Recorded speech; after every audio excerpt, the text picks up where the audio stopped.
السلام عليكم ورحمة الله وبركاته. أهلا بك وفيديو جديد. اللهم صل وسلم وبارك على سيدنا محمد وآله وصحبه وسلم. عاملين ايه يا رب؟ تكونوا بخير. اللهم بارك لنا في رجب وشعبان وبلغنا رمضان يا رب العالمين. رب تكونوا في شفتوا الفيديو اللي نزل بتاع دعاء الاستفتاح ان احنا بنفتح بيه الصلاة بإذن الله. طيب امتى بنتركوه دعاء الاستفتاح ده؟ ممكن نسيبوه امتى؟ طب في حالتين. الحالة الأولى إذا دخلتوا المسجد جماعة للرجال، طبعا دخلتوا المسجد جماعة متأخر فبدأ الصلاة وخلاص. والتانية في صلاة الجنازة ان هي ملهاش دعاء الاستفتاح. تمام. يبقى لو دخل راجل في المسجد مش هيقدر يعني هو بيدخل على حسب الرقعة اللي ابتدى فيها الشيخ. طب مش هتبدأ لسه تقول دعاء الاستفتاح، لا خلاص. والحالة التانية الجنازة اللي هو ليس له دعاء الاستفتاح. تمام. الصلاة صلة بينك وبين ربنا. صلة بينك وبين ربنا.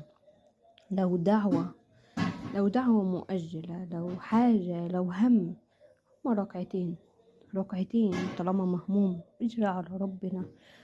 وفي الأرض الدعوة بين ربنا في السجود قريب ربنا. أجيب دعوة الداعي إذا دعاني. يا جماعة امتى يعني في المسلسلات بتاعت رمضان والحاجات دي هما بيستعدوا من بعد رمضان اللي قبله. يعني احنا متأخرين كتير على فكرة، يعني متأخرين كتير. ويا ريت تواظبوا على اللبس الشرعي بتاع البنات. والله يا بنتي انتي جميلة من غير اي حاجة. انتي خلقة ربنا جميلة من غير اي حاجة. المكياج ده خليه لزوجك في البيت، خليه لزوجك يا ستي. المكياج والبس وسيبوا كل ام تسيب بيتها تعمل اللي هي عايزاه بين عينيها ببيتها.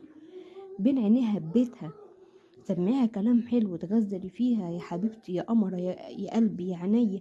اسمعي بنتك، ما تقوليش مشغولة وما تقوليش وراكي شغل. فضي نفسك بنتك. او لما تسمع من كلام اي حد تاني من بره ارجوكم